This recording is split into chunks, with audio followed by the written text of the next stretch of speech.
Hey everyone, what's up? Welcome back to my channel. Recently I discovered mold in my kitchen counters, so I wanted to reseal them. I had a handyman here, was gonna have him do it until he recommended that I do it by myself. Kind of taught me how to reseal the counter. I bought all the things needed, and that's what we're going to do today, is sand off the old polyurethane on my kitchen counters, reseal them. I'm actually going to be using a wood oil instead of polyurethane again, so that I don't have to transport the cats out of here while it dries. We've got a lot to do, so let's get to it. All right, these are the materials that we are going to be working with. We have our two sanders, the main sander and then a small space sander. We have some sandpaper right there, and we're going to be using the higher grit first and going down to a smaller grit. Because I found mold in all these spaces in the counter, we're going to be filling it with wood filler, and then we're going to be covering it with cutting board oil. This will allow the cats to still be in here while it dries, and it will protect my counters. Then we're going to be using the silicone to make a seal around the sink because I had to get all that caulk off of there. And then lastly, the handyman made me a piece of trim to put on the outside of the counter so that water and grease doesn't get back there. Those are the tasks for today. Now, as far as my flip down counter, since those baskets are attached to the wall, I can either take off the baskets to get under there, or I can undo the latch that's up there and put that down in order to sand it.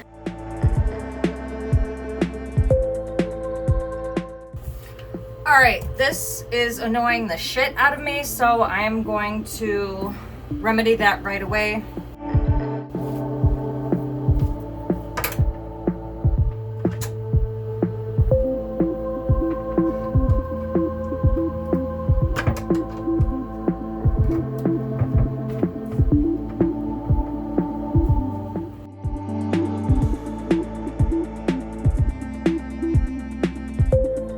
Looking pretty good. I have a custom type of stain on there. I'm guessing that I have to sand all of that off. One thing that I was taught was that if you put water droplet on surface after it's been sanded, if it forms a ball, that means that it's not absorbing into the wood, and if it kind of starts to absorb into the wood, then you've sanded off the polyurethane.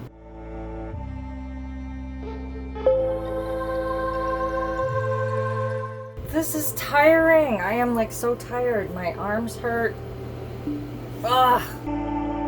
Now I want to pause for a minute to say that, again, I don't really know what I'm doing. The handyman kind of just told me what to do. I did watch a YouTube video before doing this, and they said to sand against the grain at first and then take another like smaller grit pad, say go from an 80 to a 120, and then do it with the grain. I'm choosing not to do it against the grain because the guy in the video said that it does scratch your surfaces when you're going against the grain, and even though the 120 grit is going to sand all of those scratches out of there from the 80 grit, he said that you could still recognize the scratches, especially if you put a wood oil over it. So I'm skipping the part where I go against the grain.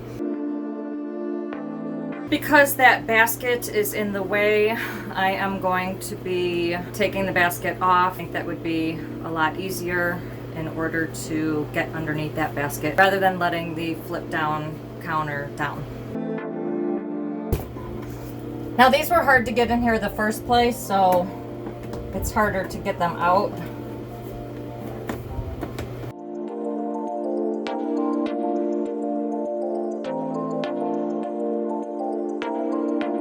You could tell that the gray stain is starting to come off. This is the area that I use the most, so that's why I believe it started fading just naturally, and then to sand off that gray was easier. You guys can see back there it's grayer because I don't use that section a lot, as well as this flip down counter I don't use as much. So I'm gonna try to get as much of that gray off that I can so that it matches this side. Doesn't really need to match the rest of the counters or anything. I'm not going to be restaining it this color just because I don't know how long that takes to dry. So we're gonna try to get as much gray off as we can.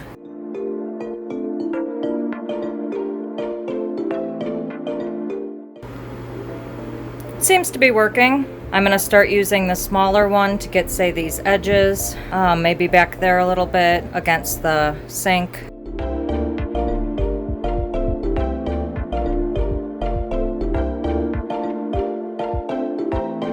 All right, I ended up putting down the flip down counter. I can do this part on the inside because when it was up, it was showing because I couldn't get inside the cracks. I had to let it down so that I can sand a little bit inside so that it's not showing when it's up.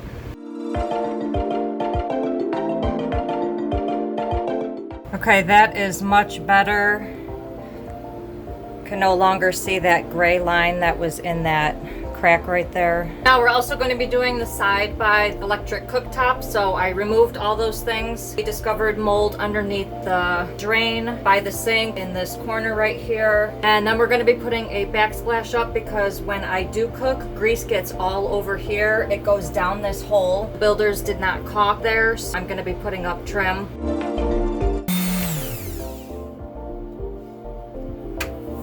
I'm going to see if I have another 80 grit sandpaper pad.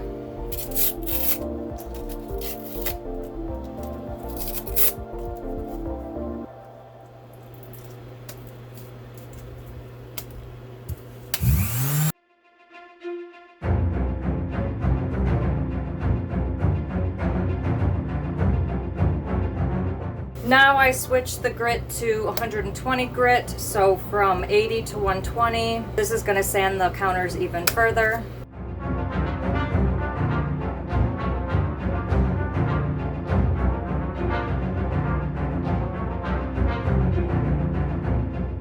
Okay, we did the sanding with the 80 grit, the sanding with the 120 grit. We used the small one to get into hard to reach places. I did the water test. The camera couldn't really catch it. It seemed to absorb just a little bit. There is no smooth surfaces anymore, so I think I sanded all the polyurethane off. So now we are going to take cutting board oil and we're going to coat that entire counter half. It says apply 3 to 4 coats. Let stand at least 1 hour or if possible overnight. I think we're gonna try 1 coat for now, give it an hour, and maybe we'll do another one, or maybe after the 3rd or 4th coat I can let it dry overnight. But I'm going to have to be using this for lunch and dinners. I don't know, we'll see how it goes. I'm going to be using a microfiber towel and hopefully this solution will get into the cracks as much as it needs to.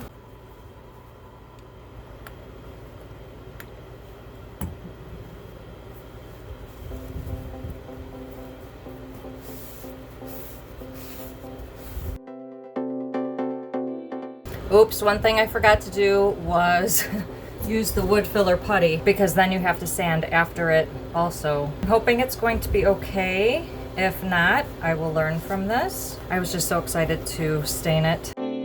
Okay, so first thing I'm noticing, this is the part before it was stained, and this is the second part. I'm noticing that some of the gray stain from last time is not off. That's okay, kind of looks rustic. Personally, I don't like the gray with the light brown. I wish it was gray again, but I only have so much of that stain left. I believe that once you put that gray stain on, it has to be polyurethaned, and honestly, right now I don't want to remove my cats from the house in order to let that dry for 24 hours because it lets off a pretty heavy scent. Let's continue staining the counter.